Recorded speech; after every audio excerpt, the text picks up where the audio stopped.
Hi,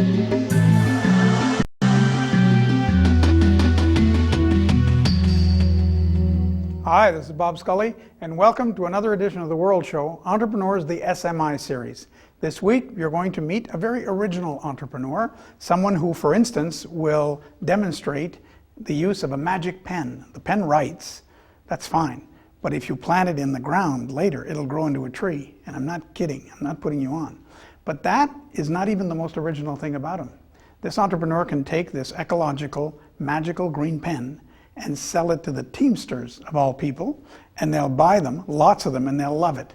Here is Frederic Mimeault of Universal Promotions.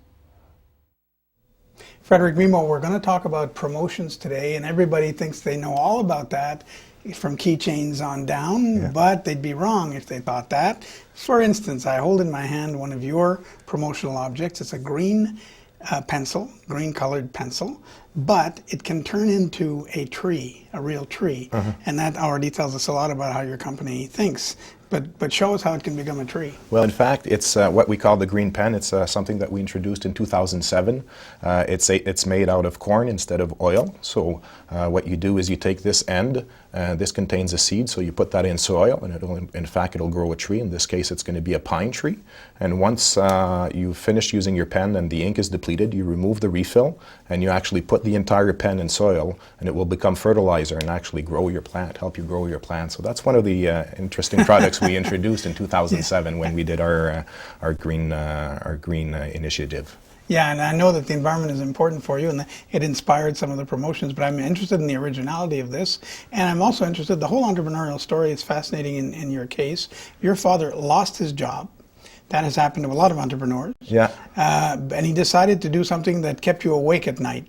Absolutely. So what was it? Well, in fact, when my dad started this business 25 years ago, so I was about probably 14, 15 years old, and when he lost his job, he did what the only thing he knew what to do was to do engraving. So he borrowed money, bought a small engraving machine, installed that in the basement in the room next to mine, and he would do engraving. So doing nameplates, different types of engraving, and that would keep me up awake, for until midnight, 1 o'clock. And at that time, it's one of my regrets, but it's something that I was complaining about. Dad, why don't you have a normal job? You don't understand all these things. And never would I've known that many years later I'd be working in the company. And he actually kept the company warm so you could take it over, because he could have sold it. Yeah. It started to do very well. Yeah. But he wanted you, and indeed, he didn't have to twist your arm either. You wanted to take over. Yeah. It's something that one time we had to sit down. We had to have a discussion. He said, I have decisions to do. What do you want to do with this business? And so he offered it to me. He said, if you want, we'll build this business together. And for me, it was an amazing challenge. And that's what we've been doing over the years. And my dad is still involved. And it's always, a pleasure to work with him. And he's always a good counselor for me. And also, the way he did it is intriguing. You have a brother and sister who are not in the business. Exactly. But since he was handing over, he did a family seminar attended by all 3 kids, so that everybody would know what was happening, even though you were taking the reins. Yeah, and at that time it wasn't clear who would be, taking over the business or who would have what involvement. And it was 3 weekends, in fact, and it was a good seminar, and aligned us, each one of us, what we wanted to do and how that would impact the family. And we know that a lot of the failures in businesses, when it's family businesses, it's when it transfers from one generation to another. So it's something that we did, that we took the time to do over years, in fact, so that we could have a normal and a safe transition. And to get back to promotions, now we've just seen what you can do with that simple pencil. Yeah. But people do have the cliche I brought up. People think, promotions, if you just put your name on any old thing on a garden hose and it becomes a promotion, anybody can do that. And you just add a few bucks to the thing and you're making money. Yeah. Obviously, if it were that simple, everybody'd be in promotions. So let's talk about that. As a business, the barrier to entry might not be that high, and the margins are probably low. Why did your father even think he could make a dent there? Well, in fact, indeed, you're right. A lot of people think it's just easy. It's easy for you. You sell pens and keychains, and that's what you do for a living. We've really tried to be different in what we're doing. There's a lot of people, that do their jobs during the day, and during the night they sell promotional products, and it's a part-time job, and make a few bucks every now and there.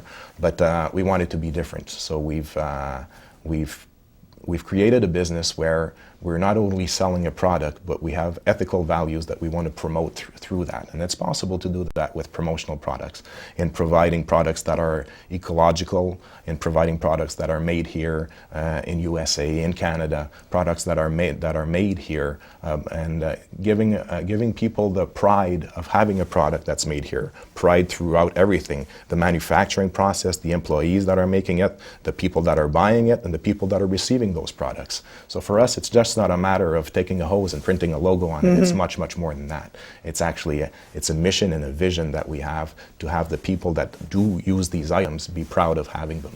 And you take that even further in the sense that when you say made here, you don't just mean made in North America, you mean made by you. You actually have workshops. Absolutely. Your own workshops. It does not come from China in a container. No. These you have cloth, embroidery, and stamping, and you have 6 workshops. Yeah. But that must drive your prices up. Well, in fact, there's 2 ways to see things. What we do now, we have a very unique company, in fact, in North America, because it's actually 6 factories in one, all under one roof. The promotional products industry is usually divided between suppliers and distributors who resell to end users. We've created a business that's sort of all of that at the same time. So indeed, you can come in our place, we'll manufacture the product from A to Z, we'll decorate it, and we'll sell it. So there's a cost to that, but it's unique.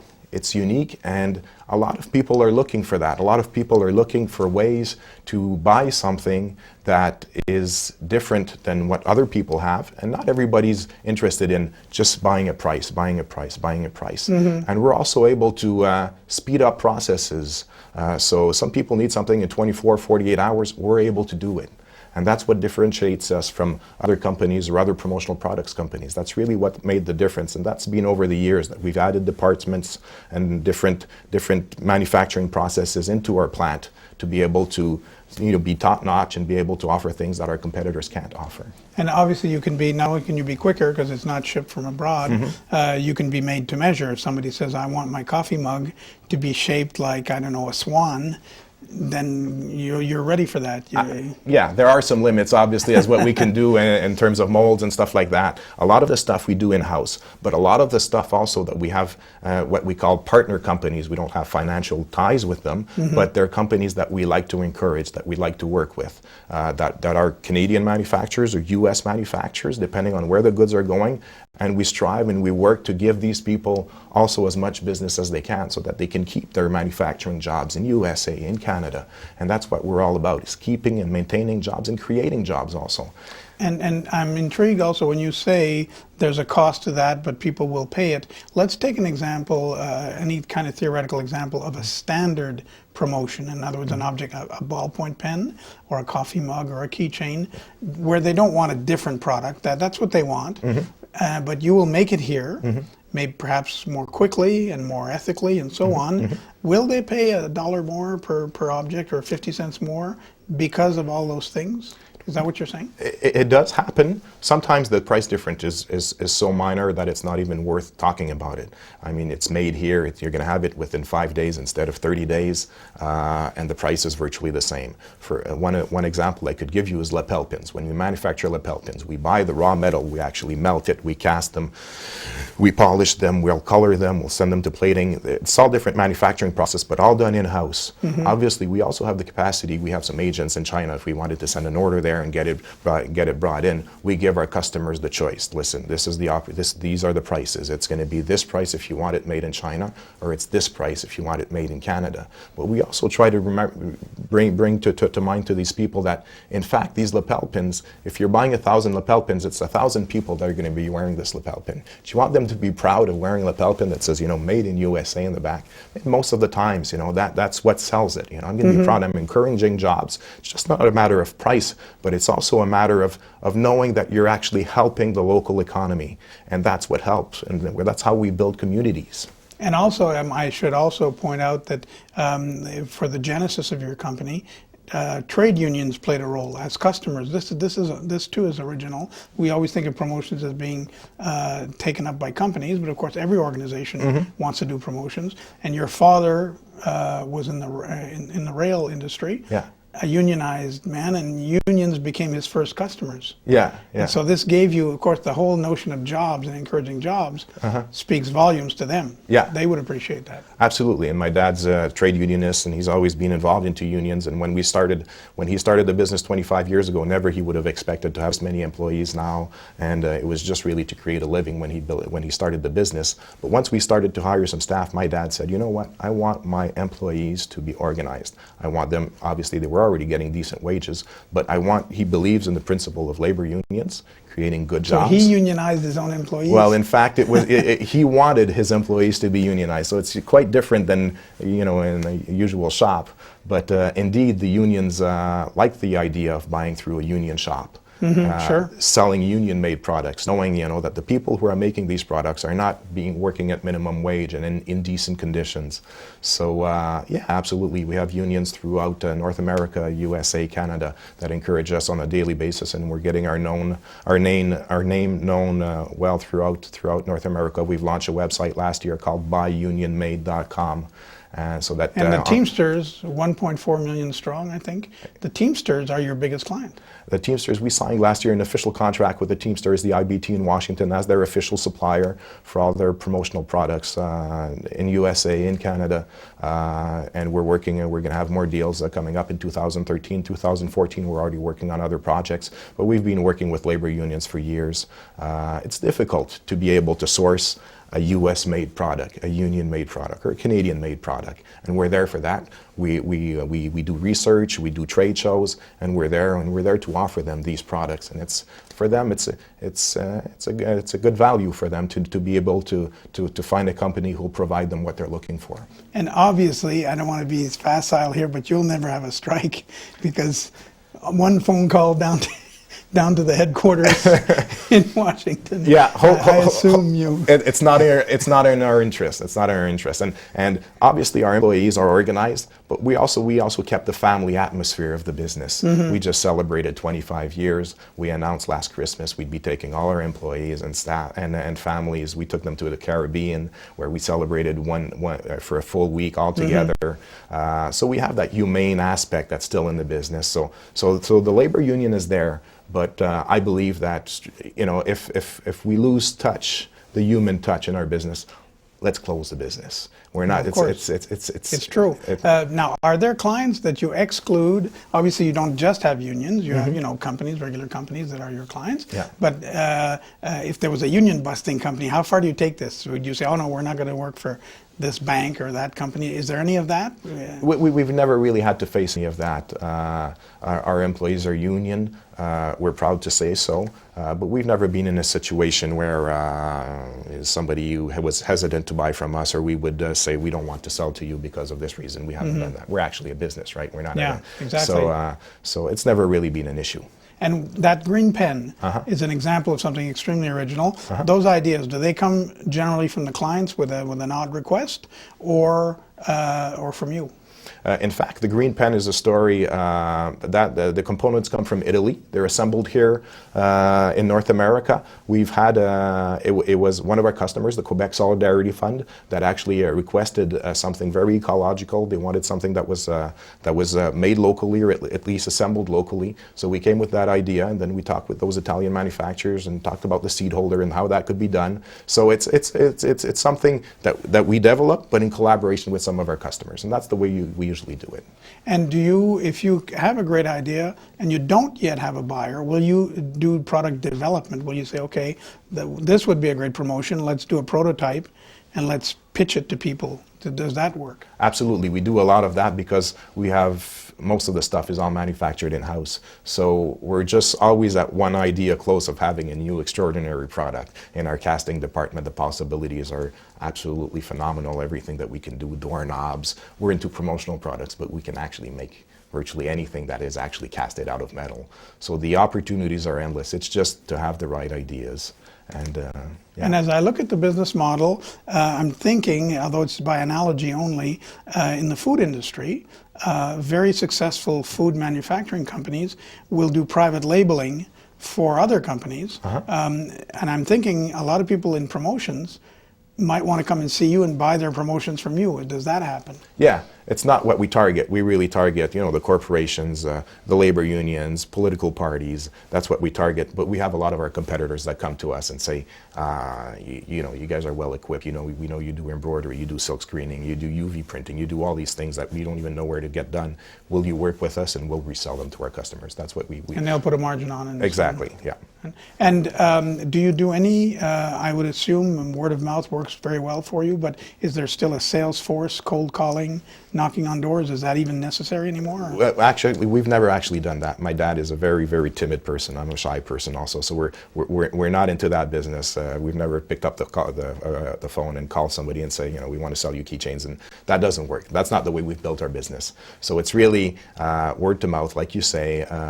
Now the internet more than ever. New website, like for the Teamsters, we've created a website called teamsterwear.com, and we get orders on a daily basis. Like clothes caps and exactly, yeah, for individuals. So any one of those 1.4 million members can order one cap, one T-shirt if they want, and then you just ship them out.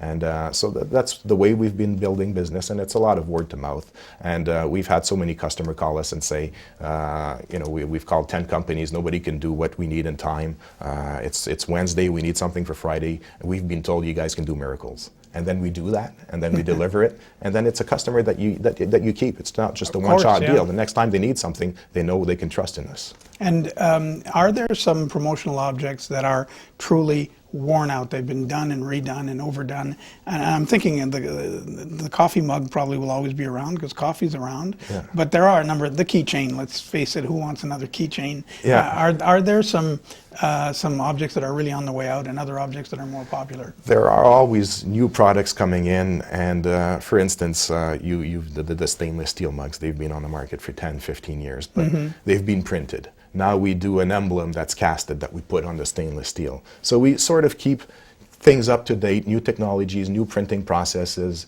It was done in silk screening traditionally, so that's just a one color. Now we can do full color printing with our UV machine we purchased last year.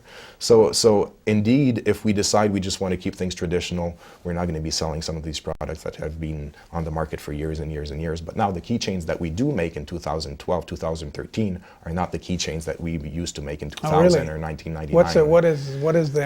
What's the snazzy version of a keychain nowadays? Well, there's the corn plastic that we can do, which is completely different than the traditional, you know, acrylic transparent keychains that have been on the market for 20 years. I could actually make a keychain with our pictures on them. We've sold to a customer some mice, computer mouses, and 1,200 of them, and they each had their own picture on the mouse. It's something that doesn't exist. I mean, nobody can do that. With our technologies in-house, we're the only company in the world that can actually make that. We've checked different places what were the possibilities. We decided we'll do it ourselves. We sold that to a customer. Completely unique product. And are you therefore, with all this great business happening, you're growing, right? Absolutely. But you're not. You don't need to have factories. You're basically still in one area. How big is it? It started with you and your father. How big is it now? How many employees? Well, we have actually 5 facilities now. Our head office, we have 30 people there doing all the manufacturing. It's 30 employees that work for us, but it's all the indirect jobs also that we have to consider. And one day I'd like to be able to calculate that and say at the end of the year, you know, it's at this shop, you know, this clothing manufacturer, we've given this amount of work, and that represents 20 jobs there, you know, just for us, encouraging them instead of encouraging something that's made offshore.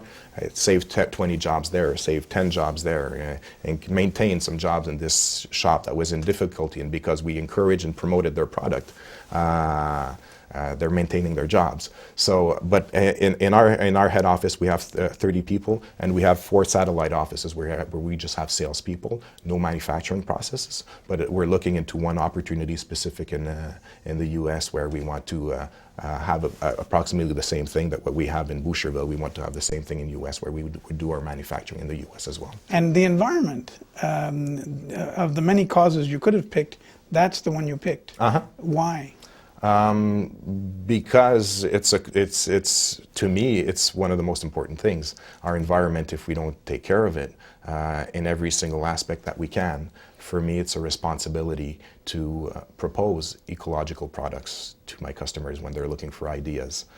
Whether it's a pen or any other, a bag, why don't you use a recyclable material instead of using something that's harmful for the environment at the same price? So it's just become a decision that we took. We were one of the first businesses in 2007 to take that green turn, to redo our image completely, to represent ourselves as green people with green alternatives. A lot of people are trying to be ecological, but they don't know how to do it. Mm-hmm. So I've even sold my car, bought an electric car, and that's what I've been driving for 2 years. And it's just little ways, that we try to show the example and encourage people into, being ecological. So there are things in that area, there are things you would exclude. You wouldn't want to, some objects that if you thought they were harmful, you wouldn't do them. We will try not to do them. If a customer wants that and that's what they want, we're in business, we're going to sell them what they want, but we try to encourage them as much as possible to offer alternatives, because a lot of people don't know there are alternatives, and that's our job to do, to offer them alternatives. If that's what they want, we'll sell them what they want. When we do our metal, when we do our lapel pins, our keychains, our medallions, we use the highest purity metal that we can, with no lead, with its decisions that we take. But again, there's a cost to that. The raw material costs more, but we think it's worthwhile. And one thing that must be very interesting in your family is the gift list. When it's birthdays, Christmas, you guys must have to have a lot of imagination to impress each other, right? Yeah. It's not gifts, it's surprises now. It's honest. We've seen basically everything that's possible. Under the sun, yeah. So it's just. It's different ideas, it's surprises, it would be a special photo album, it's more personal you'd have items. to give your father a helicopter with his name on it to impress him, at this point. Actually, 3 years ago what we did is have a helicopter come land right in front of the house and take him for a tour of the island of Montreal for his anniversary, because obviously I'm not going to give him a t-shirt or a sweatshirt for his birthday. So the helicopter is something that we've done. Maybe in 5 years we can buy one, but for now it was just a 1 hour tour. 5 years you want the trip to the moon, the space tourism. Exactly. Okay, well, Frederic Mimeault, long life and good luck to you and to the promotion company. Thank you, it was a pleasure. Frederic Mimeault. And as usual on Entrepreneurs, the SMI series, we have some final thoughts. Here they are. Well, I think he's a very original person, and the fact that what they've done is taken an industry that has really disappeared from North America and brought it back. And they brought it back with, I think there's several good ideas in there. The first one is, of course, everybody's going green, but when you buy a pin or you buy a pen, coming from China, coming from anywhere, you don't have that, you cannot have something that's green like that. So people buy from catalog. Number two, he's customizing for people directly, so he offers that services. And he also found a niche of a field, when I say green, is a feel-good product, but also the fact that he appeals to the pride and, of North American workers. And I think the niche that he's developed with the union products is something that makes everybody feel good, because people buy locally. And I think one thing that I see very good in this company, I think it's something that's just going to grow in the next years as the Asian countries get wealthier. Their products will be more, and he's really right now in that niche, and he might not have the market to himself, but he's going to be one of the first to live this renaissance of, let's say, the pin industry or the promotional product industry. I like to say that I don't think that Chinese products are cheap anymore. Okay, there are some that are cheap, but what he's bringing is your custom design and an innovation in your product that you can't get when you buy. But I think that he's giving a step ahead in design from I wouldn't call it cheap. I would say he's designing a better product. People want to feel good about what they do, and buying a product that's made locally versus importing, thinking that it's made by people that are paid reasonable wages, that is also a growing segment market. And it's not just in that industry. In some states, some people pay more money to buy green power. So this is really also a new segment and a new niche of industry that people buy stuff that makes them feel good, and they're willing to pay a premium for that. You know, he said something very basic in there, family values, okay? So union, no union. When you have family, when I say family value, I mean proximity with your employees, open dialogue, okay? It's the basis of having a sound business. Frederic Mimeault of Universal Promotions was our guest this week on Entrepreneurs, the SMI series of the World Show. I'm Bob Scully. Have a great week. Thanks.